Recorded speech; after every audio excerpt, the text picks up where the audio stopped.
Jésus, tu es mon tout, je voudrais tant t'aimer, mourir d'amour pour toi. Jésus, Jésus, tu es mon tout, je voudrais tant t'aimer, mourir d'amour pour toi.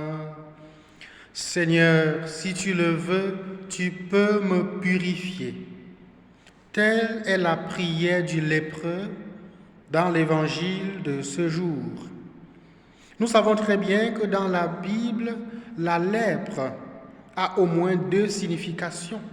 On peut distinguer la lèpre dans sa première signification sociale, en tant qu'une maladie qui crée une séparation entre le malade et la société. Et c'est ce que dit la première lecture de ce dimanche, tirée du livre du Lévitique, lorsque Dieu dit à Moïse, si quelqu'un est lépreux, qu'il vive hors du camp, qu'il vive en dehors de la société. Et il devait, le lépreux en passant, en approchant des gens, sonner une cloche en disant impur, impur. Donc, la lèpre crée ce premier problème social qui est la solitude. Et le lépreux devait porter pas seulement le poids de la maladie physique, mais le poids de cette maladie sociale qu'est la solitude. Il n'avait même plus le droit d'aller prier avec les autres. Le deuxième problème donc de la lèpre, justement, ou la deuxième dimension, c'est la dimension spirituelle.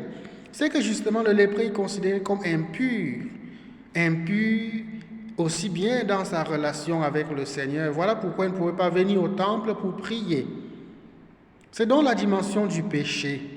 Et nous comprenons tous que devant Dieu, même si parfois nous n'avons aucune maladie physique, nous pouvons avoir une lèpre spirituelle. Le lépreux de l'Évangile nous interpelle donc pour nous dire que chacun de nous peut s'identifier à ce lépreux. Il vient à Jésus pour dire, Seigneur, si tu le veux, tu peux me purifier. C'est le témoignage de sa foi. Il demande à Jésus pas seulement la guérison physique, il sait que Jésus est le Fils de Dieu. Et quand il dit « si tu le veux », c'est parce qu'il sait, il croit que Jésus peut le purifier. Et Jésus de le dire « je le veux, sois purifié ». Et Jésus le touche. En le touchant, Jésus lui apporte la guérison. Jésus est celui qui est venu prendre sur lui nos péchés. Il est venu prendre nos maladies, prendre nos souffrances. C'est cela le geste du toucher qui renvoie également aux sacrements et aux sacramentaux dans l'Église. Toucher le lépreux pour le purifier, pour le guérir. Je le veux, sois purifié. Et il est guéri. Il est guéri de sa lèpre physique. C'est la première dimension. Jésus enlève le péché du monde. Puis Jésus lui dit, va te montrer au prêtre et donne ce que Moïse a prescrit pour la loi. Alors, après l'avoir guéri, Jésus l'introduit à nouveau dans la société. Il faut que sa guérison soit authentifiée par le prêtre pour qu'il retrouve sa place dans la société. Lorsque Jésus fait les choses, il ne le fait pas à moitié, il accomplit totalement.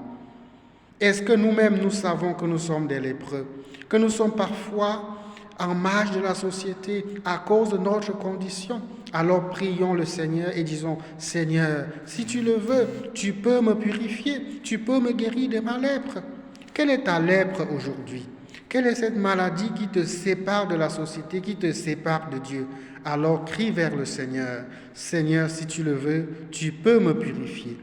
Et à la fin, le lépreux rend témoignage. Il dit partout ce que le Seigneur a fait pour lui. Oui, le Seigneur fait beaucoup de merveilles pour nous. N'ayons pas honte de rendre témoignage. Que la bénédiction du Seigneur descende sur nous, au nom du Père et du Fils et du Saint-Esprit. Bon dimanche.